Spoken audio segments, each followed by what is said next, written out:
Hi hello എന്തൊക്കെയുണ്ട് വിശേഷം. അങ്ങനെ കഴിഞ്ഞ മഴയത്ത് കിട്ടിയ സാധനം സൂപ്പർ ഹിറ്റ് ആയിട്ടുണ്ടായിരുന്നു കേട്ടോ. അപ്പോൾ ഈ മഴയത്ത് കിട്ടിയ ഒരു സാധനത്തിനെയും കൂടെ കാണിച്ചു തരാം. അങ്ങനെ മഴയൊക്കെ തോർന്നു നിന്ന സമയത്ത് ദാണ്ട് ഈ ഒരു സാധനത്തിനെ കിട്ടി. അപ്പോൾ ഇതിനെ എടുത്തെറിയെന്ന് പറഞ്ഞപ്പോഴത്തേനും അവൻ ഈ പഞ്ചായത്ത് വിട്ട് ഓടിയിട്ടുണ്ട് കേട്ടോ.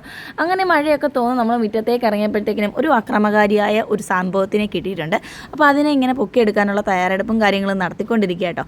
അങ്ങനെ ഇരുന്നപ്പോൾ ഞാൻ ചോദിച്ചു, ജസ്റ്റ് ചുമ്മാ ഒന്ന് ചോദിച്ചതാണ്. എന്താണെന്നറിയോ, കഴിഞ്ഞ പ്രാവശ്യം മഴയത്ത് കിട്ടിയതിനെ എടുത്ത് വറക്കുമെന്നൊക്കെ പറഞ്ഞിരുന്നല്ലോ. അപ്പോൾ ഇതിനെ ഇപ്പോൾ എന്താ ചെയ്യുന്നതെന്ന് ചോദിച്ചപ്പോൾ പറഞ്ഞു, ഇതിനെ നേരെ നിൻ്റെ വായിലേക്ക് ഇടണ്ടെന്നുണ്ടെങ്കിൽ മിണ്ടാതെ വായ അടച്ച് അവിടെ നിന്നോളാനാട്ടോ പറഞ്ഞത്. എന്നിരുന്നാലും അത് കാര്യമാക്കാതെ നമ്മൾ വീഡിയോ എടുപ്പും കാര്യങ്ങളുമായിട്ട് മുന്നോട്ട് പോയി കേട്ടോ. അപ്പോൾ ഇതൊരു കരിന്തേളാണ്. അപ്പോൾ കരിന്തേൾ വാലും കൊണ്ടാണ് അക്രമമൊക്കെ നടത്തുന്നതെന്നൊക്കെ ഇങ്ങനെ പറഞ്ഞുകൊണ്ടാണ് അമ്മ ഇങ്ങനെ ഇരിക്കുന്നത്. ഇതേതായാലും അവസ്ഥ വളരെ മോശമായിട്ടിരിക്കുന്ന ഒരു തേളാട്ടോ. തൽക്കാലം അക്രമത്തിനൊന്നും മുതിരാൻ പറ്റാത്ത അവസ്ഥയിൽ കിടക്കുവാണെന്ന് തോന്നുന്നു. ഇത്രയും മഴയൊക്കെ പെയ്ത് പുള്ളി ഭയങ്കര ക്ഷീണിച്ച് കിടക്കുകയാണെന്ന് തോന്നുന്നു കേട്ടോ. അങ്ങനെ അതിനെ എങ്ങനെയും തട്ടി ഉണർത്താനുള്ള പരാക്രമമാണ് നടത്തിക്കൊണ്ടിരിക്കുന്നത്. എങ്ങനെയാണെങ്കിലും അല്പം ജീവനും കാര്യങ്ങളും ഒക്കെ ഉണ്ട്. അപ്പോൾ അതിനെ തൂക്കി എടുത്തിട്ടുണ്ട്.